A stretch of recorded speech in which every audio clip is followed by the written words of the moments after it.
ನಮಸ್ಕಾರ ಬಂಧುಗಳೇ. ಟೀಮ್ ಜೇನುಗೂಡಿನೊಳಗಿಂದ ನಾನು ನಿಮ್ಮ ಜೀವ.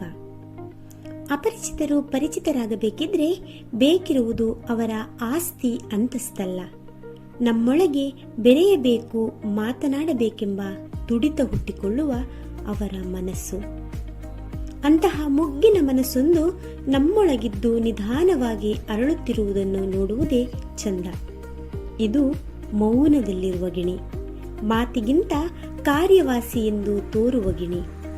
ಇಂದಿನ ಜೇನಹನಿ ಸರಣಿ ಪರಿಚಯ ಸಂಚಿಕೆಯ ಸವಿ ದಿವ್ಯಾರವರು.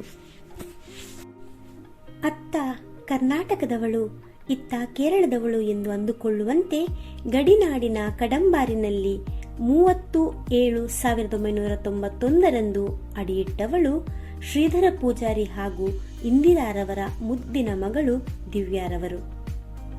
ಬಡತನದ ಬೇಗೆಯಲ್ಲಿ ಆಟಿಕೆಯಾಗಿ ಸಿಕ್ಕಿದ್ದು ಸಹೋದರಿಯರಾದ ನವ್ಯ, ಧನ್ಯ ಹಾಗೂ ಸಹೋದರ ನಿತಿನ್. ಅರೆಹೊಟ್ಟೆಯಲ್ಲೇ ದಿನ ಕಳೆದವರಿಗೆ ವಿದ್ಯಾಭ್ಯಾಸ ಹೇಗೆ ಏನು ಎನ್ನುವ ಗೊಂದಲದಲ್ಲೇ ಪ್ರಾಥಮಿಕ ವಿದ್ಯಾಭ್ಯಾಸವನ್ನು ಕಡಂಬಾರ್ನ GHS ಶಾಲೆಯಲ್ಲಿ ಪೂರ್ಣಗೊಳಿಸಿ ಪ್ರೌಢ ಶಿಕ್ಷಣಕ್ಕೆ ಬಂಗ್ರಮಂಜೇಶ್ವರದ ಕಡೆಗೆ ಮುಖ ಮಾಡ್ತಾರೆ.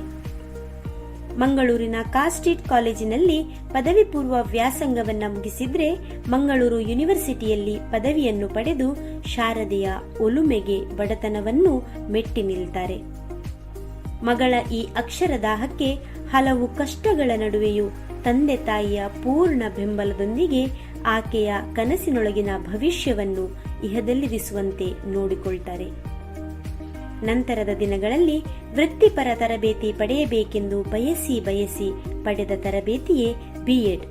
ಮಂಗಳೂರಿನ ಶ್ರೀನಿವಾಸ ಕಾಲೇಜಿನಲ್ಲಿ B.Ed ಪದವಿಯನ್ನು ಪಡೆದುಕೊಂಡವರು ಆ ಕ್ಷೇತ್ರದಲ್ಲೇ ತನ್ನ ಆಸಕ್ತಿಯನ್ನು ಬೆಳೆಸಿಕೊಂಡು ಮಕ್ಕಳ ಭವಿಷ್ಯಕ್ಕೆ ದಾರಿ ತೋರೋ ಗುರುವಾಗಿ ಡಾನ್ ಬಾಸ್ಕೋ ಶಾಲೆ ಮಂಜೇಶ್ವರ ಇಲ್ಲಿ ಶಿಕ್ಷಕಿಯಾಗಿ ತನ್ನ ವೃತ್ತಿಯನ್ನು ಪ್ರವೃತ್ತಿಯಾಗಿಸಿ ಮಕ್ಕಳೊಂದಿಗೆ ಬೆರೆತು ಹೋಗ್ತಾರೆ.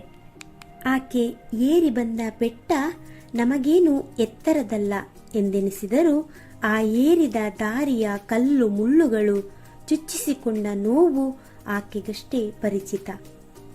ಮನೆಯೊಳಗಿನ ಬೇಗೆ ಇಂದಿನದಷ್ಟೇ ಯೋಚಿಸಿ ನಾಳೆಯ ಕನಸುಗಳನ್ನೇ ಮುದುಡಿ ಹಾಕಿದಾಗ ನನಗೇನೂ ಕನಸೇ ಇಲ್ಲ ಎನ್ನುವಂತೆ ತಂದೆ ತಾಯಿಗೆ ಸಹಾಯಿಯಾಗಿ ನಿಂತಾಗ ಅವರು ಮಾತ್ರ ಮಗಳ ಭವಿಷ್ಯದ ಕುರಿತೇ ಯೋಚಿಸುತ್ತಿದ್ದರು.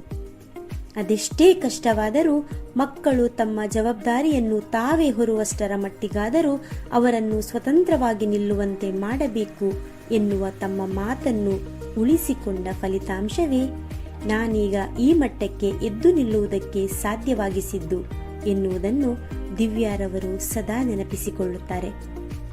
ಬಡತನದ ಬೇಗೆಯಲ್ಲಿ ಬಸವಳಿದವರಿಗೆ ತಂದೆ ತಾಯಿಯೇ ಜೀವನವಾಗಿ ಅವರ ನೆರಳೇ ಹಿತವಾದಾಗ ನಡೆದ ದಾರಿಯಲ್ಲಿ ಹೆಚ್ಚಿನ ಆಕಾಂಕ್ಷೆಗಳೇನೂ ಇಲ್ಲ ಎನ್ನುವಂತೆ ಅಪ್ಪ ಅಮ್ಮರ ನಗುವಿನಲ್ಲೇ ತನ್ನ ಲೋಕವನ್ನು ಕಟ್ಟಿಕೊಳ್ತಾರೆ.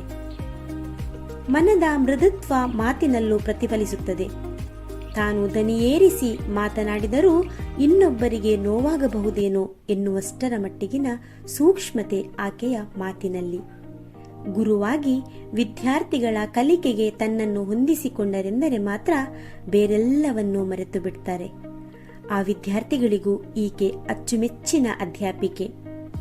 ತನ್ನ ಪರಿಚಯವಾಗಿಸುವಲ್ಲಿಯೂ ನಾಚಿಕೆ ಸ್ವಭಾವವನ್ನು ಬಿಚ್ಚಿಕೊಳ್ಳದವರಲ್ಲಿ ಜೀವನಾನುಭವ ಮಾತ್ರ ಎಂದೂ ಬತ್ತದ್ದು. ಆಕೆಯ ಜೀವನದಲ್ಲೂ ಅದ್ಭುತವೊಂದು ಘಟಿಸಿ ಒತ್ತೊಟ್ಟಿಟ್ಟ ಆಕೆಯ ಕನಸುಗಳೆಲ್ಲ ಬಲಬಂದು ಅದು ನನಸಾಗುವಂತಾಗಲಿ ಎನ್ನುವುದು ಟೀಮ್ ಜೇನುಗೂಡಿನ ನಲ್ಮೆಯ ಹಾರೈಕೆ.